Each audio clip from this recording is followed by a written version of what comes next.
فَلَنَسْأَلَنَّ الَّذِينَ أُرْسِلَ إِلَيْهِمْ وَلَنَسْأَلَنَّ الْمُرْسَلِينَ. بسم الله الرحمن الرحيم. الحمد لله رب العالمين، والصلاة والسلام على رسول الله وعلى آله وصحبه ومن تبعهم بإحسان إلى يوم الدين أما بعد. نعم.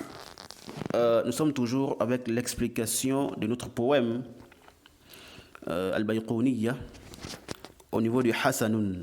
Naam, au niveau du Hasan. Plus précisément, Al-Hasanu li ghayrihi. Naam. Et on va faire un effort, bi'idhnillahi ta'ala, de terminer ce chapitre-là dans ce cours. Alors, on sait déjà que le hadith bon par autre que lui, n'est-ce pas, est inférieur au hadith bon en lui-même.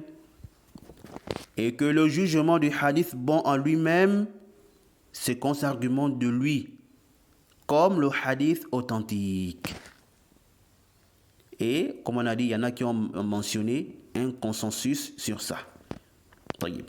Maintenant, quel est le jugement du hadith bon par autre que lui? Al-Hasanu li ghayrihi. Alors ici, là, il y a une divergence sur cette question. Naam. Premièrement, nous avons un groupe qui a fait le tawaqquf, qui s'abstient de s'argumenter du hadith bon par autre que lui, de manière générale. Il l'accepte dans les fada'il al-a'mal, dans les actes méritoires ou les mérites des actes, contrairement à dans les ahkam, les sentences, les choses interdites et ou permises, al-halal ou al-haram. Voyez? Donc dans ce cas, ici là, il ne l'accepte pas. Voyez? Mais il l'accepte ou il ne l'accepte que s'il a multiples voies, ou que cela soit renforcé par la pratique des salaf. Qu'ils œuvraient avec, ou qu'ils œuvraient avec ce qui est mentionné, n'est-ce pas, dans le récit en question. Ou qu'il soit renforcé par un shahid, une chose authentique qui témoigne et qui renforce ça. Ou encore qu'il soit renforcé par ce qui est clair ou apparent du Coran. Naam.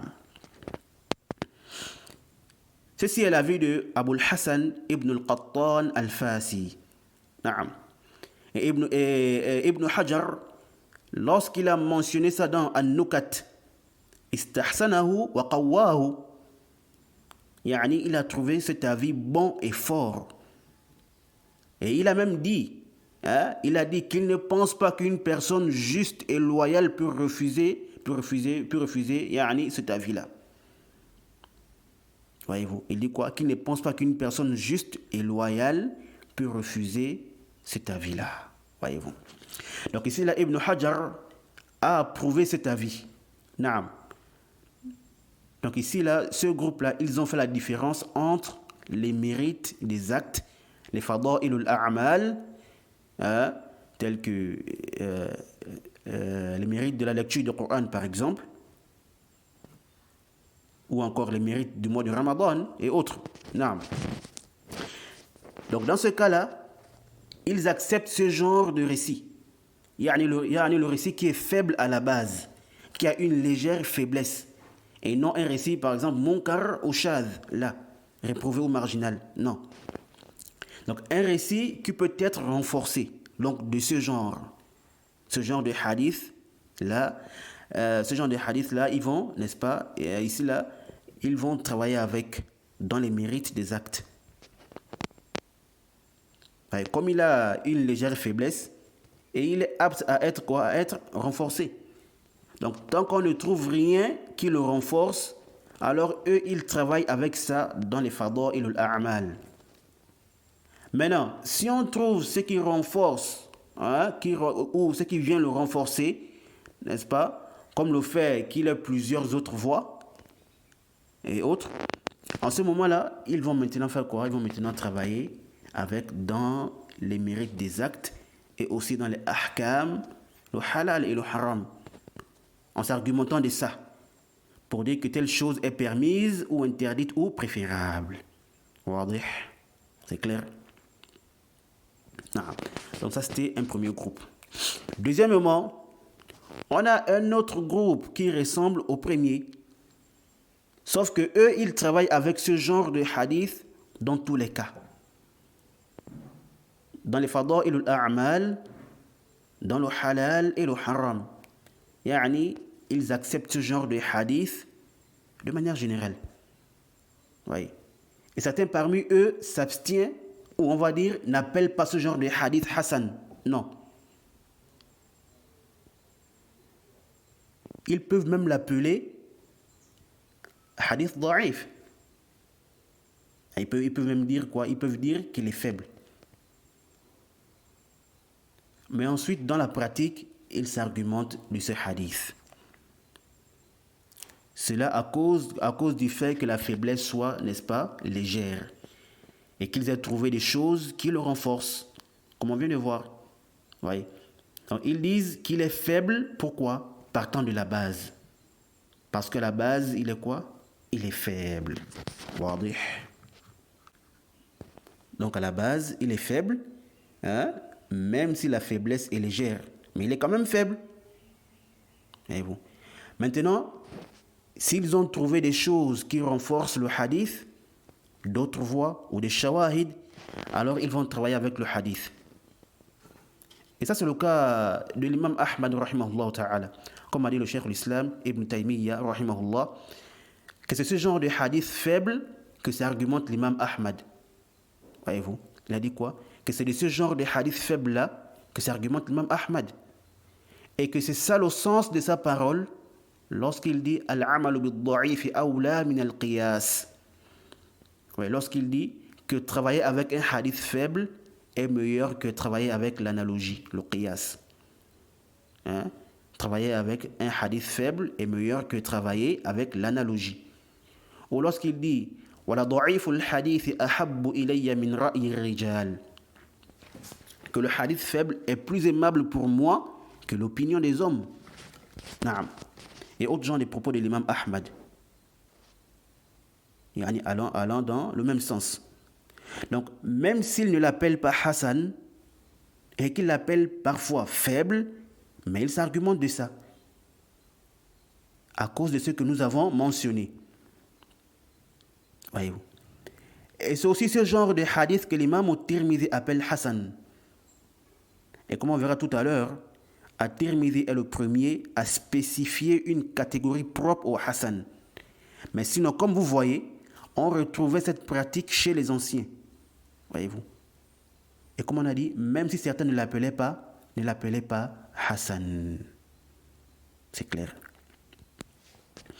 Troisièmement, c'est ceux-là qui voient qu'on s'argumente de manière générale du hadith bon par autre que lui et qu'il est pareil que le reste des hadiths acceptés.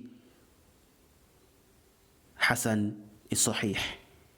Voyez-vous, bien qu'il soit inférieur aux autres, mais dès lors que sa faiblesse, dès lors que la faiblesse est renforcée, alors ils acceptent ou il accepte ce genre de hadith dans tous les cas. Ils acceptent, ce genre de hadith dans tous les cas. Pourquoi? Parce qu'il est maqboul. Voyez-vous. Donc ils disent quoi? Que ce genre de hadith là, il est acceptable. C'est une hujja mutlaqan. Voyez-vous. Dès lors que la faiblesse est renforcée. Donc le hadith sera maintenant quoi? Accepté dans tous les cas. Et on ne dit plus qu'il est faible. Car l'ensemble de ces voies-là, et ce qui le renforce, lui ont permis de quitter, n'est-ce pas, et de se déplacer de la catégorie des hadiths faibles à la catégorie des hadiths acceptés. Voyez-vous. C'est pourquoi As-Sakhawi, l'élève de Al-Hafidh Ibn Hajar rahimahullah ta'ala, dans la suite de ses propos qu'on a lu le cours dernier, dans le Fath al-Mughith, au tome 1, à la page 96, il a dit أو الحسن لغيره فيفصل بين ما تكثر طرقه فيحتج به وما لا فلا وهذه أمور جملية تدرك تفاصيلها بالمباشرة. As-Sakhawi, après avoir parlé du jugement du hadith bon en lui-même, il a dit ou le hadith bon par autre que lui, il faut faire la différence entre celui qui a multiples voix, on s'argumente de lui. Dans le cas contraire, non. Et celles-ci sont des choses globales, dont les détails sont connus directement dans la pratique. C'est-à-dire, les détails se font directement dans la pratique. C'est comme on a toujours dit, que les hadiths ne se ressemblent pas. On ne peut pas travailler avec tous les hadiths d'une même manière ou avec une règle générale. Il y a parfois d'autres réalités qu'on rencontre lors de la pratique. Voyez-vous, surtout le hadith Hassan qu'on a vu. On a vu quoi? On a vu que la difficulté qui s'y trouve, ou on a vu que il y a une grande difficulté au niveau du hadith Hassan. Et le cas du Hassanun li ghayrihi est encore pire et plus délicat. Donc c'est une chose qui est quoi? Qui est très subtile. C'est une chose qui est très subtile. Donc ici là, il faut vraiment faire attention et ne pas se précipiter afin de ne pas mélanger les pédales. Mais malheureusement, beaucoup sont laxistes. Naam. Il y a trop de tasahul dans ce chapitre-là. Et surtout de nos jours, vous allez voir les gens rendre des hadiths Hassan n'importe comment, sans tenir compte des règles des gens des hadiths. Pour eux, dès qu'ils voient par exemple une autre voie, une voie secondaire du hadith, ils ne cherchent même pas à savoir est-ce que les deux voies se rencontrent ou pas. Comme on a dit, il ne faut pas que les deux voies retournent en réalité au même problème, à la même voie. Voyez-vous? C'est-à-dire qu'il ne faudrait pas que la seconde la retourne en réalité à la première. Al-Muhim, il faut faire attention et ne pas se précipiter. Naam. Donc ici, en conclusion, nous disons quoi? Nous disons, si le hadith est réellement hasanun li ghayrihi, tel qu'on l'a décrit, alors on s'argumente de lui de manière générale. Il devient hujjah dans les fada'il al-a'mal comme dans le halal et le haram. Comme a dit Ibn Kathir, rahimahullah ta'ala, dans Ikhtisar Ulum al-Hadith, à la page 107, il a dit وهو في الاحتجاج به كالصحيح عند الجمهور. Ibn Kathir, rahimahullah, dit le Hassan est pareil que le Sahih chez la majorité des savants au niveau de l'argumentation. Voyez-vous. Yani, on s'argumente de deux catégories du Hassan, l'idhatihi et le ghayrihi, comme on s'argumente du hadith authentique. Bien qu'elle n'ait pas toutes le même degré d'authenticité. Voyez-vous. Également, Al-Iraqi, dans ses Alfiyya, il a dit quoi? وهو بأقسام الصحيح ملحق حجية وإن يكن لا يلحق. وهو بأقسام الصحيح ملحق حجية وإن يكن لا يلحق. Al-Iraqi dit, en parlant du hadith Hassan dans ses Alfiyya, il dit il rejoint les catégories du récit authentique dans l'argumentation, même s'il ne le rejoint pas en degré. Yani, il est inférieur au hadith sahih. Vous voyez? Donc, le hadith Hassan li ghayrihi ou le hadith Hassan de manière générale, avec tous les critères qu'on a vus, dès que cela est confirmé, alors il devient quoi? Une hujjah. Naam. طيب. Après ça, nous allons expliquer quelques règles qui vont nous permettre de bien comprendre tout ça. Voyez-vous? Et Al-Hafidh Ibn Hajar, rahimahullah ta'ala, l'a mentionné dans son Nukat, dans son Nukat ala bin Salah, au tome 1 à la page 409, lorsqu'il a parlé des choses par lesquelles on reconnaît que tel hadith est susceptible d'être renforcé. Voyez-vous.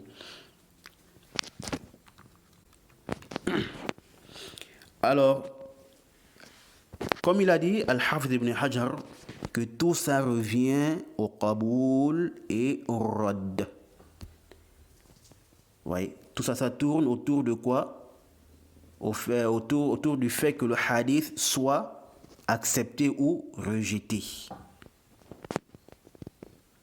Alors, si dans le hadith qui est en face de nous, la probabilité des deux est au même niveau, c'est-à-dire quoi? On peut l'accepter comme on peut le rejeter. Ou on est dans le doute. Est-ce que ce hadith peut être accepté ou rejeté à cause du problème qu'il comporte? On hésite. Est-ce que l'information là est venue comme on l'a rapporté? Ou est-ce que l'information là est vraie ou fausse? Alors, c'est ce genre de hadith là qui est susceptible d'être renforcé. Voyez-vous? Ici, le qaboul et le radd sont au même niveau. Voyez-vous? Donc la probabilité des deux, de l'acceptation et du rejet, sont équilibrées. Voyez-vous? Par exemple, si nous avons dans la chaîne de transmission un narrateur qui a une mauvaise capacité de mémorisation, as-sayyi'ul hifz, alors ici là, on s'abstient d'abord de juger le hadith authentique. Pourquoi?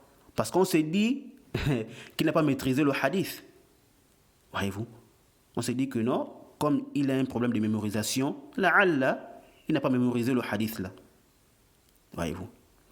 On s'abstient aussi de directement rendre le hadith faible, parce qu'on s'est dit que peut-être qu'il a vraiment mémorisé. Voyez-vous? Alors on est presque confus. Qu'est-ce qu'on va faire? On s'abstient d'abord de donner un jugement. Et comme ici, il est possible que le hadith soit vrai ou faux, alors on va aller chercher pour pouvoir trouver un jugement final. Voyez-vous?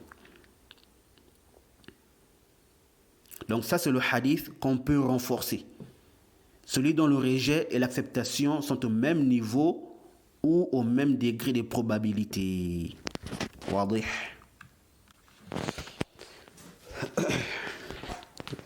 La deuxième règle, si le côté du rejet du hadith prime sur l'acceptation, يعني غلب جانب الرد على جانب القبول, alors ceci est le récit qu'on ne peut pas renforcer, ou c'est un récit qui ne peut pas être renforcé, ou qui n'est pas susceptible d'être renforcé. Voyez-vous? Exemple, le hadith du narrateur menteur, ou des narrateurs délaissés, ou un récit munkar réprouvé. Tout ceci sont des hadiths rejetés. Parce que ici, là, la faiblesse est forte. Et donc, il n'y a pas d'équilibre entre le rejet et l'acceptation du hadith. Par contre, ici, c'est le rejet qui prime sur l'acceptation.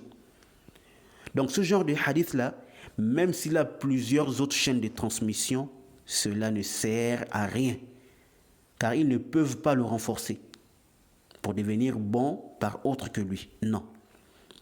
Parce que ici, là, c'est la faiblesse, ou parce que ici, la faiblesse est trop forte, et c'est elle qui prime, n'est-ce pas, ou qui domine l'esprit, ou qui domine le hadith. Voyez-vous?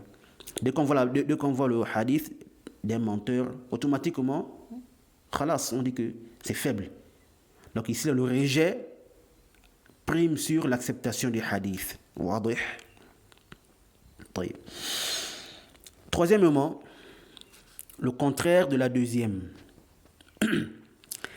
Si c'est le côté de l'acceptation qui prime sur le côté rejet, alors Al-Hafidh ibn Hajar dit que ceci est le hadith hasanun lidhatihi, le récit bon en lui-même. Naam. Parce que le hadith, Hasanun Nidatihi, comme on a vu, il a déjà un petit problème. Voyez-vous? Il a quoi? Un petit problème au niveau de la maîtrise du narrateur. Mais malgré ce petit problème, le doute ne s'installe pas. Vous voyez? Le doute ne s'installe pas. Par contre, le cœur penche vers l'acceptation du hadith. Bon, la plupart des fois, non. Comme le hadith est celui qui fait par moments des erreurs. Donc son hadith, même si on sait que parfois il fait des erreurs, mais ce qui est le plus fréquent chez lui, c'est quoi? C'est la justesse de ses récits.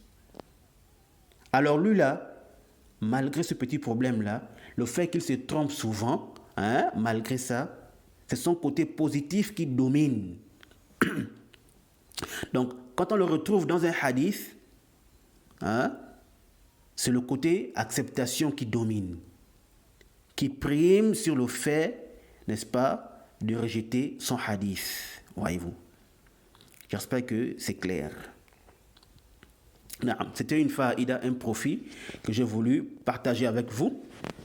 Si vous le comprenez très bien, ce sera bien aussi et profitable, Inch'Allah ta'ala. Naam. Alors, nous allons terminer en mentionnant quelques points de manière brève. Naam. Premier point, le Hassan était connu depuis l'époque des anciens. Voyez-vous. Sauf qu'il n'a pas été, ou il n'avait pas une catégorie spécifique à lui, comme c'est le cas de nos jours. Et aussi, certains ne l'appelaient pas forcément Hassan. Mais on peut constater cela dans leur pratique. Ils travaillaient avec les hadiths à critères Hassan. C'est-à-dire, on voit qu'ils s'argumentaient des hadiths à critères Hassan. Sans même dire que ceci est un hadith Hassan. Non. Ils considéraient tout ça comme accepté. Et ils n'ont pas fait la différence entre le Sahih et le Hassan. Wadih. Deuxième point, on retrouve certains anciens qui utilisaient, ou si vous voulez, qui employaient le mot Hassan, mais dans différentes circonstances. Certains employaient le Hassan pour désigner le munkar, pour dire que le hadith est réprouvé. Ou ils l'employaient pour le gharib ou le mustankar, le hadith étrange réprouvé. Voyez-vous. Ils l'utilisaient aussi pour parler du hadith faible. Mais ici, il ne visait pas le Hassan qu'on connaît aujourd'hui, mais c'était plutôt le Hassan, ou c'était plutôt le Hassan selon le sens linguistique. Exemple, ils peuvent dire que le hadith, il est Hassan juste à cause du sens ou à cause de ses bonnes expressions. Mais pas que le hadith est Hassan tel que nous l'avons défini. Là. Non. Certains utilisaient même le mot Hassan sur les hadiths authentiques. Sur les hadiths authentiques. Voyez-vous. Bon, sauf que les savants divergent sur certaines personnes telles que Abu Hatim et Al-Bukhari et autres. Est-ce qu'ils utilisaient le mot Hassan pour le sens reconnu aujourd'hui? Certains ont dit que l'imam Al-Bukhari utilisait le Hassan dans le ma'na al-istilahi, hors de son sahih. Vous voyez, comme dans ses réponses aux questions que l'imam At-Tirmidhi lui posait dans Al-Ilal al-Kabir. Dans Al-Ilal al-Kabir. Vous voyez, et je crois que c'est l'avis du Cheikh Al-Albani, rahimahullah ta'ala. Tandis que d'autres ont dit non. Tous les anciens n'utilisaient le Hassan que dans le ma'na al-lughawi, dans le sens linguistique, y compris l'imam al-Bukhari. Voyez-vous. Et ceci est l'avis du Cheikh Rabi' hafidhahullah ta'ala. Naam. Troisième point. Par consensus des savants, L'imam al-Tirmidhi est celui qui a répandu le Hassan selon le sens connu aujourd'hui dans le ma'na al-istilahi. Voyez-vous. Naam. Et Ibn Salah, rahimahullah ta'ala, a dit dans son muqaddima, il a dit Kitabu Abi Isa al-Tirmidhi, rahimahullah ta'ala, aslun fi ma'rifati al-hadith al-hasan. وهو الذي نوه باسمه وأكثر من ذكره في جامعه. نعم, Ibn Salah, il dit le livre de Abu Isa al-Tirmidhi rahimahullah ta'ala, qu'Allah lui fasse miséricorde, est l'origine de la reconnaissance des hadiths Hassan. Et celui qui l'a rendu célèbre, ou qui l'a érigé, il a beaucoup mentionné dans son livre Al-Jami', ou si vous voulez pour d'autres, As-Sunan. Naam. Et le Cheikh al-Islam Ibn Taymiyyah, dans le Majmou' al-Fatawa, au tome 18, de la page 248 à 249, il a dit والترمذي أول من قسم الأحاديث إلى صحيح وحسن وغريب وضعيف ولم يعرف قبله هذا التقسيم عن أحد لكن كانوا يقسمون الأحاديث إلى صحيح وضعيف. نعم. Le Cheikh l'Islam, il dit, At-Tirmidhi est le premier à avoir divisé le hadith en authentique, bon, étrange et faible.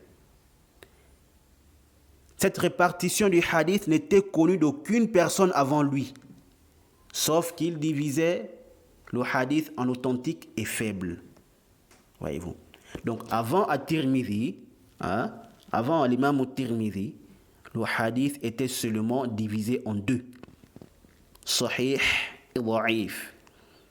Et At-Tirmidhi est le premier à classer le hadith ou à le diviser en Sahih, Hassan et en Da'if. Mais comme on a dit, on retrouvait ça, n'est-ce pas, dans la pratique des anciens. Mais le premier à spécifier des catégories du hadith de cette manière-là, en spécifiant ou en donnant une catégorie spécifique au Hassan, c'est qui? C'est At-Tirmidhi. Celui qui l'a clairement dit de cette manière-là. Il est donc le asl, l'origine dans ça. Naam. Et après lui vient Abu Sulayman al-Khattabi, rahimahullah ta'ala. Abu Sulayman al-Khattabi, dans son explication de Sunan Abi Daoud, Ma'alim al-Sunan, il a reparti le hadith en trois, authentique, bon et faible. Et il les a définis. Voyez-vous. Maintenant, les savants ont divergé sur les deux définitions, celle d'At-Tirmidhi et d'Al-Khattabi. Certains ont dit qu'elles ont le même sens. Donc les deux parlent du hadith Hasanun de manière générale. At-Tirmidhi et Al-Khattabi parlent du hadith et de hadith Hasan et ces deux catégories. Voyez-vous.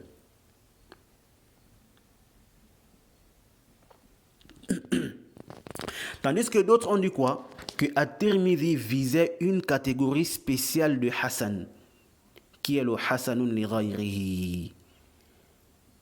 Car sa définition renferme les conditions ou les choses, n'est-ce pas, ou les critères du hadith bon par autre que lui. Non. Et que Al-Khattabi visait le genre de hadith Hasanun li dhatihi. Voyez-vous. Et ceci est l'avis de Ibn Salah, Ibn Hajar et plein d'autres savants. Si ce n'est l'avis de la majorité des savants. Naam. Et vous pouvez retourner par exemple au Muqaddima d'Ibn Salah et An-Nukat d'Ibn Hajar. Naam, rahimahum Allah ta'ala. Naam. Quatrième et dernier point. C'est quoi? C'est les livres dans lesquels on retrouve facilement et plusieurs hadiths Hassan. Yani, Madhanul Hadith al-Hassan. Là, on peut retrouver plusieurs hadiths Hassan. On a premièrement, comme on a dit, les Sunan ou le Jami' al-Tirmidhi, qui est l'origine dans ça. Non. 2, les Sunan d'Abi Daoud. Comme lui-même il a dit dans sa lettre qu'il a envoyée aux gens de la Mecque, il a dit quoi? Qu'il mit dans son livre, les Sunan, les hadiths authentiques, hein, ce qui ressemble aux hadiths authentiques et ce qui est proche de ça. Voyez? Donc ici il fait allusion à quoi? Au hadith Hassan. Voyez-vous? Ce qui est proche du hadith authentique et ce qui ressemble au hadith authentique et ce qui est proche de ça. Donc il fait allusion ici au hadith Hassan. 3, on a aussi les sunan d'An-Nasa'i. Et 4, celui de Ibn Majah. Et 5e, on a aussi les sunan d'Ad-Daraqutni, rahimahullah ta'ala, et autres. Alors, ceci marque la fin de notre explication sur le hadith Hassan. Walillahi alhamdu wal minna. Certes, on a laissé certaines choses qu'on verra dans d'autres séries de cours, Inch'Allah ta'ala. Donc, le cours prochain, on va commencer l'explication du hadith faible. هذا والله تعالى أعلم وصلى الله وسلم على نبينا محمد وعلى آله وصحبه وسلم تسليما كثيرا.